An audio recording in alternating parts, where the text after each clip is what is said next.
certified the winning candidates.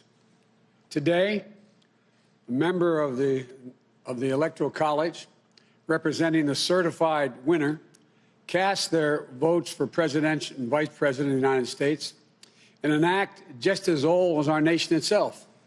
And once again, in America, the rule of law, our Constitution, and the will of the people prevailed. Our democracy pushed, tested, threatened, proved to be resilient, true, and strong.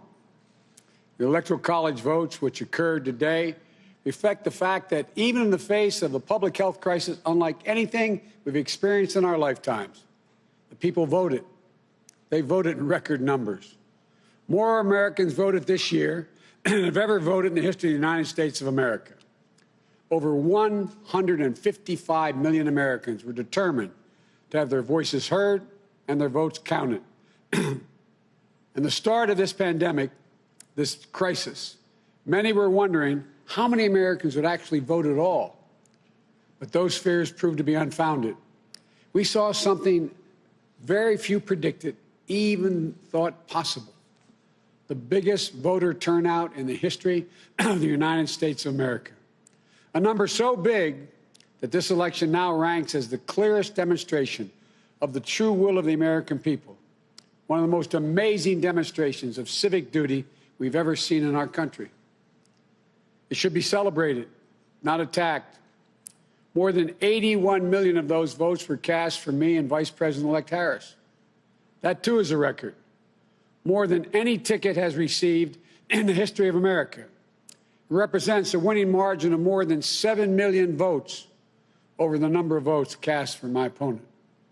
Together, the Vice President-elect Harris and I earned 306 electoral votes, well exceeding the 270 electoral votes needed to secure victory. 306 electoral votes is the same number of electoral votes that Donald Trump and Vice President Pence received when they won in 2016. Excuse me. At the time, President Trump called the Electoral College tally a landslide. By his own standards, these numbers represented a clear victory then, and I respectfully suggest they do so now. If anyone didn't know before, they know now.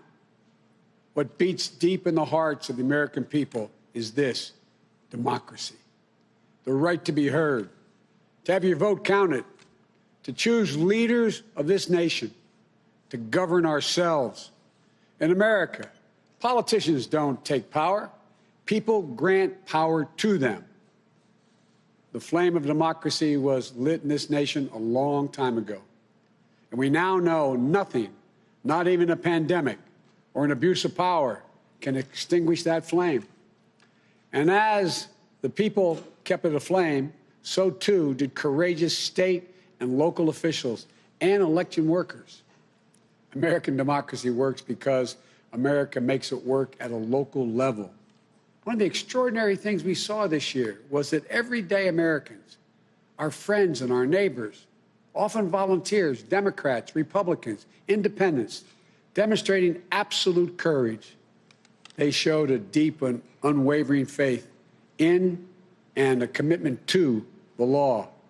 They did their duty in the face of a pandemic. And then they could not and would not give credence to what they knew was not true. They knew this election was overseen. It was overseen by them. It was honest. It was free. And it was fair. Shepard Smith here. Thanks for watching CNBC on YouTube.